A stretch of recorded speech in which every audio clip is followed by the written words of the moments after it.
ஆண்டவர் ரொம்ப நல்லவர், பெரியவர், இன்றைக்கும் அதிசயங்களையும் அற்புதங்களையும் செய்கிறவர். அவருடைய அன்பிற்கு அளவில்லை. அதிகமான அளவற்ற அன்பினால் நம்மை நிறைத்திருக்கிறார். அவருடைய அன்பு ஒவ்வொரு நாளும் பெருகி கொண்டே இருக்கிறது. நம்மையும் அன்புள்ளவர்களாக இந்த உலகத்தில் வச்சிருக்கிறார். ஸோ இன்றைக்கும் இந்த விசேஷமான நாள் உங்களுக்காக ஆண்டவர் கொடுத்திருக்கிறார். ஆண்டவருக்கு நன்றி சொல்லுங்கள். 1 யோவான் 3ஆம் அதிகாரம் 18வது வசனத்தில் இப்படி இருக்கு: என் பிள்ளைகளே, வசனத்தினாலும் நாவினாலும் அல்ல, கிரியையினாலும் உண்மையினாலும் அன்பு கூற கடவோம். Most of the time our talks are louder than our walks. Love is not a word or an emotion, but it is an action.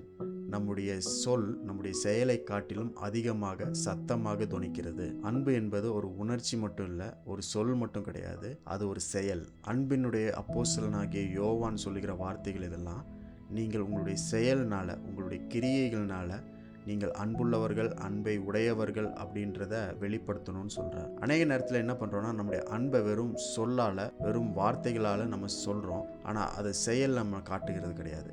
எப்பொழுது நம் செயலில் காட்டுகிறோமோ அதற்கு பேர் தான் அன்பு. செயலில் காட்டாத எந்த காரியமும் சொல்லாகவே, வார்த்தையாகவே இருந்து விடுகிறது. நீங்களும் நானும் தேவனுடைய சாயலில் சிருஷ்டிக்கப்பட்டிருக்கிறோம். தேவன் என்ன செய்தாரோ அதை தான் நம்மளும் செய்யணும். தேவன் அன்பானவர், அன்புள்ளவர், தேவன் அன்பு நிறைந்தவர் அப்படின்றத அநேக வார்த்தைகள், வசனங்களை நம்ம பைபிளில் படிச்சிருக்கிறோம். ஆனால் எப்போ இயேசு கிறிஸ்துவ பூமிக்கு அனுப்பினாரோ அவருடைய அன்பின் செயல் வெளிப்பட்டது. அவர் அன்புள்ளவர் அப்படின்றத மக்கள், ஜனங்கள் புரிந்து கொள்ளும்படிக்கு அவருடைய செயல் அங்கே செயல்பட்டது. அப்போ கடவுளே பாருங்க, தன்னுடைய அன்பை வெளிப்படுத்துவதற்கு ஒரு செயலை செய்ய வேண்டியது இருந்தது. தன்னுடைய குமாரனாகிய இயேசு கிறிஸ்துவை அனுப்ப வேண்டியதாக இருந்தது. இயேசு கிறிஸ்துவும் நன்மைகளை செய்தார், வியாதியை சுகமாக்கினார், அற்புதங்களை செய்தார், எங்கும் நன்மை செய்கிறவராக சுற்றி திரிந்தார், எல்லாருக்கும் உதவிகளை செய்து கொண்டிருந்தார், தன்னுடைய ஜீவனை கொடுத்தார், நமக்காக மரித்தார், உயிரோடு எழும்பினார். இதெல்லாம் பார்க்கும் பொழுது, இவ்வளோ செயல்களை நாம் பார்க்கும் பொழுது ஒன்றுதான் நம்மளால் புரிந்து கொள்ள முடியும்: அவருடைய அன்பு வெளிப்பட்டது. அந்த அன்பை புரிந்து கொள்வதற்கு பல்வேறு செயல்களை செய்தார். அதே போலதான் நீங்களும் நானும்